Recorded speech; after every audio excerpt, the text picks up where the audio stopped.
In today's live stream, we're going to be talking about ear training, and we're going to be breaking it down into three different parts. The first part is we're going to talk about how ear training and experiencing this is very different for everybody. So I'm going to tell you some stories about my experience with it and how it relates to other people, and hopefully you can find some connection with that.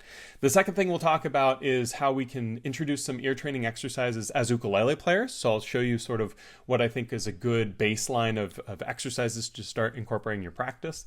And then the third thing we'll talk about is how you can use ear training to just become a better musician in general. And we'll talk about how you can do things outside of the ukulele that will help you as an ukulele player as well. But to start here, we're going to talk about how ear training is a different thing for everybody. Every single person connects with this at different levels in different ways. And it's really important to know that just because maybe a friend or somebody you're learning from got something quickly, it doesn't mean you will, and that's okay. And what I'm going to start here is I'm going to tell you a little story. So my mom is a children's music teacher. And when I was a baby, she'd sing to me and I'd kind of sing along with her, right? And then when she went out of my range, like too high or too low, I'd just belt it out, as a baby would, and be out of tune and cool, right? No problem, right? It's awesome that I was singing with my mom as a very, very young child. But I've got two younger brothers, and when they were babies at their respective times, and my mom would sing with them, if she were to go out of the range of them, they would jump the octave, either up or down, to stay in pitch with my mom, which is wild to think about, right? Because they're babies. It's not like they learned this skill before they started singing with my mom. This was something that was just sort of innate and something that they had. And I became completely fascinated with this as I was growing up because we all did music classes and different things. We took piano, we did band growing up. And as the oldest, I would kind of do things first. And then I'd notice both of my brothers pick up something, and I might have been doing it for a couple of years, and yet they would get it like day one, as well as I got it in years with certain aspects. And things just came very easy to them when it comes to listening to music, hearing pitch. In fact, the middle brother has perfect pitch. The youngest brother has incredible relative pitch. And we'll talk about what relative pitch and perfect pitch are here in a moment. But the thing to note is both of them were born with something that I wasn't born with, right? And my fascination became, can I learn this skill? Can I develop perfect pitch, or can I develop relative pitch? And the short answer is no. The long answer is, well, sorta. And the even longer answer is you can develop skills and tools that you can utilize to communicate and connect with those concepts, even if you fully don't get them the same way other people do. And that's what this first thing is all about. Nobody else is going to have an experience with music like you except for you. There's no one else that's ever going to hear music the way you do. There's no one else that's going to have the struggles and have the ease in the exact same combination as you. Now, you might be more like me, and pitch just was something that didn't come naturally and something that, was an absolute struggle. You also might be like my youngest brother, with a little bit of training, got really good relative pitch and could hear things easier. And you might even be like my middle brother and just have perfect pitch and, from the get-go could hear tone and pitch in ways that I can't. And whatever mold you fit in, remember that it's okay, because really at the end of the day, there's only one mold for yourself, and that's going to be your own experience. And so with this in mind, let's talk a little bit about what these different types of pitch are. Perfect pitch, relative pitch. What does this mean? Well, my middle brother has this thing called perfect pitch. And perfect pitch is the ability to actually know exactly what note is being played when it's played, and knowing if it is a little sharp or flat, if it's right on. So I can hand my brother a guitar, and he can tune it with his ear perfectly without a tuner. Isn't that wild, right? So it's a pretty amazing skill to have, right? And you'd think that people with that are going to be just naturally better musicians than people without that. And to a small extent, well, I'd actually argue a big extent, but that's not why we're here. To an extent, that is true. They do naturally sort of just hear things better and can oftentimes recreate sounds and learn sounds more quickly because of that. But there are some downsides, and anybody with perfect pitch will tell you about these downsides. One of the downsides is if something's out of tune, it drives them a little nuts. In fact, I would purposely tune my ukulele a little bit off when I was practicing in front of my brother so that it would drive him crazy because he had perfect pitch. And it wasn't that I was out of tune, it was just everything might be a little flat, right? And to him, that's out of tune. So that can be a detriment, being unable to hear things kind of out of tune and appreciate them because of the perfect pitch. A surprising thing too is as people age with perfect pitch, it usually goes bad. They either go sharp or flat. I think it's usually flat, but the pitch correlation actually gets shifted and they no longer hear perfectly. They hear imperfectly, but everything that's perfect sounds imperfect. That's a mess, right? And that's kind of a fascinating thing. So perfect pitch is a really unique thing. Usually people with perfect pitch are born with it. Sometimes they connect colors to what they hear. It's quite amazing. But if somebody with perfect pitch is sitting here and you have, say, sing a C4, they could sing that note, assuming they can sing, and it would be right on. Now, the next sort of layer is what's called relative pitch. And this is something my youngest brother had from a very early age, very little training needed to be able to do. And it's what most professional musicians have, is relative pitch. And what relative pitch is when they are given a note. So if I were to take my ukulele and I were to play, like, say, this C string, if I say, hey, here's a C, they now can identify any other note that's played because of this C in which I've given them. And the reason for that is that they identify the distance between the C, whether up or down. Can't go down below that C on my ukulele, but they will recognize intervals and they will recognize the relationship that the notes have to that. This is a skill that can be acquired. For some people, it's very, very difficult. For some people, it's much easier. It's very difficult for me. And when I was studying in college, I worked really hard at it. And I would never say I fully got it. I think that I've gotten close, and I've been close at certain stages of my life, depending on how much training I've been doing. But it comes easily for some and really not easily for others. But that's relative pitch. And so those are the two main forms of pitch that people, work towards or have. Perfect pitch is kind of an unachievable goal. Relative pitch, I think, is a fantastic goal, albeit a very difficult one for some people, like myself, right? And so I just want to kind of give this little precursor, because what we're going to talk about for how to work on some ear training stuff with the ukulele and then outside the ukulele, I just want you to know that things might come easily for you. They might come hard for you. You might have a friend, vice versa. Nobody else can have your journey but yourself. And there's a one of one for that. So if something is easy for them and hard for you, that's okay, because it was hard for me. It still is hard for me. And that's why I love teaching, because I like helping other people it's hard for get more comfortable and unlock those doors that took me a while to open. So one last little analogy with this is, think about if you're colorblind or not. So if you see color, imagine trying to explain the color red to somebody who doesn't see the color red, somebody who's colorblind to red. It would be really difficult to explain because you only know red. It's just there, right?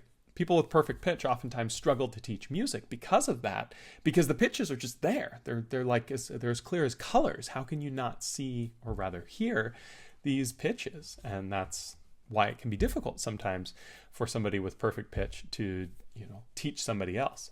It's also why they can sometimes rely on that perfect pitch a little bit too much. Not to go too much on a tangent with this, but myself and both of my brothers all studied music throughout college, which is awesome. And I would do very poorly on all of the ear training based stuff because I didn't just hear it. I worked harder at that than anything else, but it was the stuff that didn't come naturally. My brothers both killed it with that every time. They'd get the extra credit. But on the written stuff, on the kind of math side of music theory, on the explaining what it is that they're hearing, they would struggle a little bit more because they would use their ears more. And then I would excel because I didn't have an ear to rely on in the same way. And it's funny because I always did the best on the written stuff, the worst on the ear training. The middle brother with perfect pitch would always do the best on the ear training and the worst on the written stuff. And then the youngest brother did pretty well on both. But with both of them, I ended up helping them with music theory homework because I needed to study the written stuff to connect to the hearing stuff. So it's why music's such a powerful thing and why there's so many different ways to communicate to it. And they're both fantastic musicians. They use music in their everyday lives and careers. Could not be more proud of them. And I could not envy them more either, because they have something that I was not born with. But that being said, let's move to the second thing. Enough kind of talking about pitch, relative pitch, perfect pitch, no pitch. And let's talk about some exercises as ukulele players that we can do to really help work on our ear training. So ear training as a concept is just training your ear to recognize pitches and the sort of intervals and correlations between them, right? So let's forget about all that and let's just think about our ukulele for a moment. And I want to help you learn a musical problem-solving concept. And what that is let's say that you're picking up your uke and you're playing a song that you might be working on, like maybe it's something like Fields of Gold or something like that, and you're going...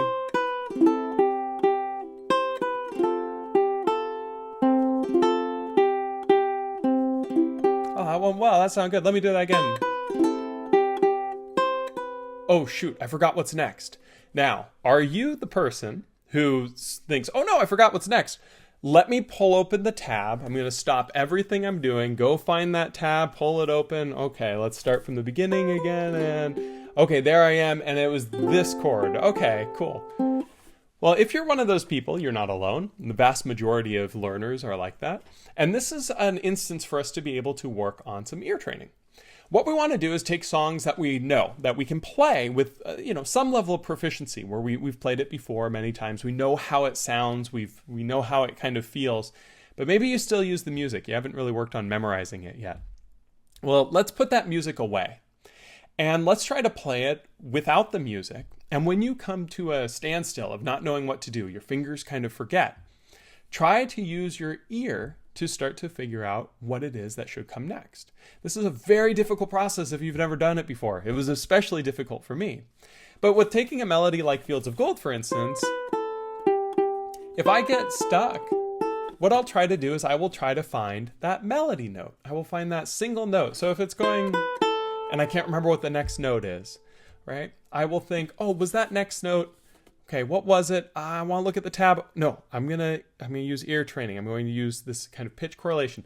What I'm going to do first is I'm going to think, is the next note lower or higher than the note I just played? So I just played this one, and it's supposed to go, giving it away. But let's say I'm here, right? And is it higher or lower? Well, I think it's lower, right? And so what I will do is I will start playing lower notes and see if I can find it. Well, that wasn't it. I don't think that's it. Is that it? Let me try again. I think that's it, right? And then we can check the tab and see, oh, hey, that was the note. And then we start to think, what is it that I'm playing? What are these notes? How does it feel underneath my fingers? What I'm trying to do with this is just train my brain to, instead of immediately defaulting to stopping and looking for a number, to instead have a little bit of communication between my ear and my fingers of thinking, what was that note? What did it sound like? And can I find that sound based on what I think it should sound like? And you might spend 30 seconds finding one note, and that's okay because I've spent a lot more time than that trying to find one note before. But it's a magnificent way to start to work on your playing, because now what you're doing is you're trying to train your ear and your connection with your playing. And instead of problem solving by looking at the tab, you're now musically problem solving. And it can become more advanced as you go through. Let's say you're playing a chord progression, right? And you forget what the next chord is. And it's like, oh, what was it? What was the next chord? Well, you can think of different things to try to help that. With the pitch, the first thing I ask, is it higher or lower? And then I start working from there, right?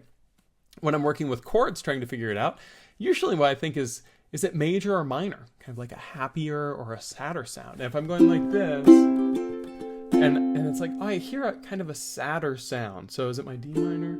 No, it wasn't that. Is it my E minor? No. Oh, A minor. That's what it was. Okay. Oh shoot, what was the next chord? I can't remember. Well, I remember it kind of feels higher, so that's good. So maybe it's something higher on the fretboard. What else? Well, it sounds kind of happy, so maybe a major chord. Oh, it's my G. That's pretty cool. Now, I just sped this up drastically, right? But this is what we're trying to work towards, is when you don't know what something is, instead of defaulting to looking at it and finding that answer, just give yourself 30 seconds or so to try to problem solve it musically. Does the pitch go up? Where do you hear the notes go? Can you find where those notes are going, and can you try to play them? It gets easier as you work on it. And I can't stress that part enough. The first time you do this is going to be the most difficult it will ever be. It's going to feel terrible. You're going to feel like a complete novice and that you've never played a musical instrument before. And that's okay, because it's a skill you haven't started to develop yet. You also might try this and it comes really easily for you. And that's super exciting and wonderful too. For some of us, it doesn't come easily. For others, it does. And that's fine. That's what makes us all unique and what makes this all so worth it. If I didn't have the huge struggle I had when I was learning, I wouldn't be sitting here trying to help all of you do it, because this is what's fun for me, is connecting with other people that had those same struggles and helping them try to overcome them in the same way that I had to. For other people, they want to perform and they want to share, and they don't, necessarily think about those struggles because they didn't have them as much. And that's awesome too. Everybody's different. It's all part of that journey, and everyone's on a unique path with it. So that's my favorite way to think about ukulele ear training, is just play things that you already know that you don't necessarily have memorized. And instead of, when you become stumped, instead of looking at the tab, try to figure it out using these little tools. Think, does it sound higher or lower? Can you go up or down from there? See if you can find that note. If you're playing a chord, think about the texture. Is it kind of a happier chord, maybe more major sounding? Is it more of a sad chord, more minor? Does it feel like it goes up, going up the fretboard, down, whatever it might be? And just try to work on things in that way. Now, the third concept I want to talk about is more traditional ear training, and how you can become a much better musician by incorporating more ear training into your routine. The best way you can possibly do this is by actually starting to sing. The human voice is the most pure musical instrument we have access to, because every single person has one. Some people are better at it right away than others, and some people it takes a lot longer to make it sound reasonable. I'll let you know when I can make mine sound reasonable. But the voice is an absolute, it's a miracle worker for trying to work on interval training and ear training and becoming more comfortable with all this. So the way that you start doing this, well, you go online and you start looking up voice stuff. And I can't help you with that because this is not my forte whatsoever. But whether it be something online that you find some singing training, or going to your local community college or something and taking a voice class, or finding a private teacher for voice lessons, if you're really serious about your ukulele playing and your musicianship with it, studying a little bit of voice can be absolutely integral to your development. Now, I worked a lot with vocal training when I was in college because I had to. I hated it, but I worked hard at it. And it was funny because, like, my first quarter of music theory that we had to do vocal performance stuff for tests, the teacher would basically give us a note. We'd have to sing that note, and then they would say an interval, and we'd have to sing that interval. So they might say like a minor third or something like that. And the first time I did one, I did really well in the written stuff. But I was in there, he played a note on the piano, and he's like, sing a minor third. And I sang what I thought was a minor third, and he laughed and said, no, seriously, sing a minor third, because I was so far off. I think I was singing a minor second, which is the difference between like Jaws and Smoke on the Water. Like, this is a big difference. This is like the difference between going here and here. It's a big difference. But I wasn't trained yet, and my voice I didn't hear my voice correctly. It just didn't make sense to me. And again, my brothers could do this as babies, but here I was, in my 20s studying this stuff in college and couldn't do any of it, right? And it was a real eye-opener then of like, oh, I really need to work hard on this. Like, it's worse than I thought. And so gradually over time, I got better at hearing the pitch. And, now I'm still not as good as my brothers were as babies. But I have a baseline understanding that I can use in my teaching and my playing and everything else. And that's because I've worked at a little bit of vocal stuff. So it's really worth it. Check out some vocal lessons. Check out, go on YouTube, type in vocal lessons, go to your local music store, see if you can take a vocal lesson or two. And I think you'll find it's really beneficial because we tie everything back to the voice. Everything we play on the ukulele goes back to the voice somehow. Every melody note we play and everything else, it's simulating a voice in some way. Even if you're playing a piano concerto piece, it's still going back to the voice because that's what we originally have for a musical instrument. So best way to work on ear training is to start training the voice a bit to hear those pitches and those correlations. So, well, I've talked a lot and I hope you guys have some questions. I saw some in the forums that I'm going to start answering right now. If you're here live and in the chat, feel free to leave your comments and questions. We'll start answering them. These live streams are done the second Tuesday of every month at noon Pacific time. And if you're unable to make this, say you're watching this as a recording, there is a forum post every month in the Rock Class 101 forums that will have an opportunity for people to ask questions as they go through. It looks like there's a few comments here that I'm going to read real quick. The Bumblebard says, I'm very excited for this lesson. I know we got to talk about the subject a bit, Matt, which was really neat. I'm still pretty confused by how you can compose original songs by writing down the music first, not by ear. To me, it's like writing down a recipe first you've never tried to make. But then I cook the exact same way. I figure out songs very haphazardly and freeformly and not measuring anything I don't have to. Also very clumsily. But the drawback to not using a recipe is that you can't easily share the recipe with anyone, nor necessarily recreate the dish to the exact same way each time. It's harder to be consistent. Playing by ear is like Daniel Day-Lewis writing a feisty Mama Buffalo onto the stage of a Nickelback concert. Very loud and disorderly, but also kind of entertaining while it's happening. That is a descriptive sentence there to end. But I really like the analogy of, cooking by feel versus recipe. And the best cooks in the world, I think, do a little both, right? They follow a recipe, but they kind of, it's like, oh, this steak is a little thicker. I'm going to cook it for 30 more seconds on this side because I've done it a million times, right? The best musicians, I think, are a combination of both too. Very, very rarely have I met, a professional musician who doesn't read music at all. It sometimes happens, but very rarely do you see it. And at the same time, very rarely do you see an incredible performing artist who says something like, "Oh, I'm tone deaf." Like that doesn't really happen either. And so it's all about balance. Everything's about balance for sure. And then Gigi says, "I'm definitely interested in the subject, just don't know which angle to take it." When I said ear training for a uke, I was a little confused because when I think of ear training, I think of it being a general thing, not specifically for the uke. And that's true. Ear training is a general thing. And, I didn't really even talk about any specific ear training things of practicing different intervals, your major, minor intervals, all that. There's tons of things on YouTube for that. Type in ear training, you'll find a million things. What I'm really talking about right now is, number one, how it's different for everybody. So don't stress if some things are coming a lot harder than you thought they would. They sure did for me. Number two was just that way of you can start to introduce some ear training in your ukulele playing by, essentially playing things that and when you get stuck, instead of looking for the tab, try to problem solve it. Think, is the next note higher or lower? Can I remember what that next note sounds like? And can I find that next note through trial and error? The more you do it, the easier it gets. And then number three is really more what ear training is, and that's using the voice and listening to these pitches. Again, if you're studying ear training and you're not doing it with your voice, I highly recommend trying it with the voice. It makes it so much easier for most people. And so let me check here, see if there are any other comments in the forum posts, and then we'll also check here on the live chat. Ear training is such a fascinating thing. It's just wild. Like I still can't believe how my brothers could just do that and I couldn't. And now, I've worked on this for decades now, and still I'm not as good as they were as babies. Right? It's just nuts. So, all right.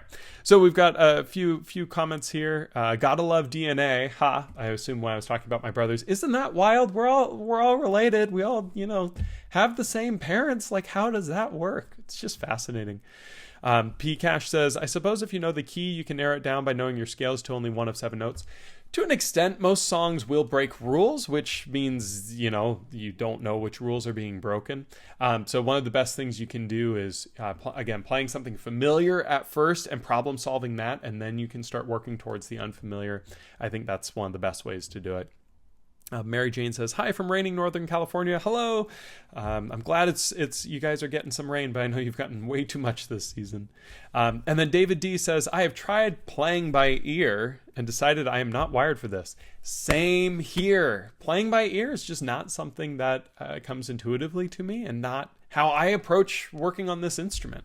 Now, that being said, after now decades of playing and, well over a decade of teaching, my ear is better trained now. And, if somebody were to send me like an ukulele track of just like a solo high G ukulele playing a song with no tabs or anything, no video, just the audio, and said, figure this out, I think I could do it. I think I could do it. And the reason is because not just the pitches that are played, but the texture of the pitches. I can kind of hear, when it's like a 3 on the E string versus an open G because of the pitch and the timbre, because of the tens of thousands of hours I've spent with this thing in my hands.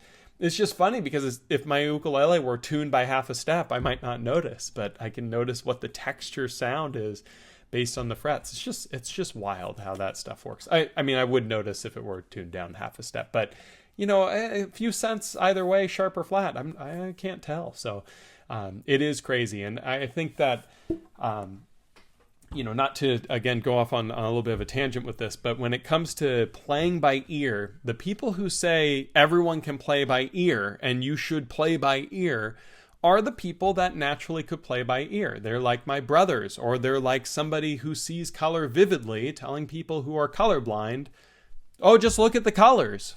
It's like, how does that help us, right? How does that help us when we don't just hear it? And it doesn't. And that's okay. They're doing their best. They know how to play by ear. They know how to play by feel. That is what they could just do. So they don't need to know any other way. For a lot of us, though, that doesn't work. And this is where it ties back to that first thing. Everybody's different. Everyone's journey is different. There are definitely some commonalities between our different molds, but everyone's mold is unique to theirs, to themselves. And so, yeah, if somebody's telling you to play by ear, it's not working for you, find a teacher who maybe connects with you more on how you connect with it, right? I'm not a great teacher for somebody who plays only by ear and by feel, because that's not how I approach playing the instrument. I find myself connecting with students much better to those more like me who maybe struggle with that a little bit more. And so it's certainly an interesting thing. Chad says, this is the first instrument I've played, so I don't have the music theory background and can't name a note by ear, but I guess I can tell when it doesn't sound right. So I guess there's hope for me. Absolutely. Hearing that when it sounds right, I love that. That's where that ties back to that second exercise of like you're playing something on the ukulele. It's like, oh, I forgot what's next. Well, instead of looking at the tab, I'm just going to try to problem solve and play notes. And if you can hear, oh, that's definitely not right, that's ear training. You know now that note is not right. Keep looking and see if you can find the right note. From there, it grows. It becomes, more intricate things that you're playing. It becomes chords, whatever else. So absolute hope with that. Pcash says, good point, Chad. Why is it we know when a wrong note is played? Well, you've got some ear training that's been developed there. I have never in my life met somebody who is truly, completely tone deaf. I would love to meet somebody like that. So if you're that somebody, like, leave a comment because I want to talk. But I've never met someone who's completely and utterly tone deaf. And what I mean by that is that they have no perspective of when something's right or wrong. Sometimes they might be off, like really off, like really, really off. But usually they can hear where it's like, oh, that's not quite the right note, right? And it's just different levels of kind of, innate ability people have combined with different levels of experience training it. Some people don't need much experience training it, be way up here. Other people need lots of experience training it even to not get it that far. And that's okay. But if you can hear when a note is right versus wrong, your ear's trained to that. Let's expand on it. Let's try to work off of that by playing more and trying to problem solve more by playing notes that you think are right versus wrong without necessarily looking at the tab. Mary Jane says, playing by ear doesn't come naturally to me either, but I'm totally excited by the prospect of training the skill a little anyway. Absolutely. That's what it's all about. David says, Happy Pi Day, 3.14. Excellent. It's March 14th. I love it. Happy Pi Day, everybody. Mary Jane is saying, so are you saying picking out melody lines can help train your ear? Absolutely. What I recommend at first is playing melody lines you already know, but maybe don't have memorized. And that way you can kind of hear what the note should be. Your fingers have played it before. So instead of looking at the tab, you try to find what that melody note is. As you get comfortable with that, start playing melodies you don't know and then checking back to the tab. Picking out melodies by ear is one of the absolute best ways to work on your ear training. And to tie back to the third step there, if you can sing those melodies and work with the vocal aspect, it's even easier, because just tying things into the voice helps you find things so much more proficiently. David says, I can tell when something is wrong, just have great difficulty knowing what is right without trial and error. But that's it. It's the trial and error, right? Developing a skill is failing at it until you get it right. I mean, that's with every skill, right? Some people can do this like that. They fail once or barely at all, and they just got it, right? Other people fail over and over and over and over and over and over and over and over and over and over and over and over and over and over and over and over before they start to kind of get it, and then they continue to fail over and over and over before they kind of get it a little bit more. And that process is what's developing the skill. The failures are teaching you what doesn't work, so you're coming closer to what does work. So that trial and error, well worth it. Spend 30 seconds trying to find that one note. Might be frustrating because you feel like you should get it like that, but you can't. I couldn't either, and that's okay. It's just working towards being able to recognize it a little bit faster each time. If the first time you do it, it takes you 30 seconds, and the second time you do it, it takes you 29 seconds, that's progress. So, well, I hope this has been helpful to everybody. It might be a little bit different of a video than you were thinking with ear training. If you're looking to get more resources on ear training, again, I highly recommend working on some vocal stuff. Try to check out a local music store or a local college or something to take a couple voice lessons. It's one of the best ways you can start to tie your musical ear to your ukulele playing. And as far as how to work on this with the ukulele, again, work on melodies that you already know that you might not have memorized, and try, instead of looking to the tab right away when you make a mistake, try to problem solve it. Think, does that note go up or down? Can I find that note here? And if you start to train that skill, you might notice yourself looking at the tabs less and less. And remember that everybody's on a different path with this. Everybody is unique. And when I was growing up, both of my brothers had this ability basically at birth, and I still don't have the ability to the extent they do. But through studying and practice and training, I now am comfortable with my abilities to be able to problem solve and to find these answers for myself. That said, if I need something charted out, I still, to this day, write to my brother and say, hey, would you mind telling me what's going on here? It's just some people have more than others with this, but that's okay. It's what makes us all unique and different. So I hope you guys all, again, had a wonderful time today. If you have any questions, feel free to leave them down in the comments below. Again, we do one of these live streams the second Tuesday of every month. And so I'll look forward to seeing you all next time. Thank you so much. Take it easy. And I hope you have a wonderful rest of the day. See ya.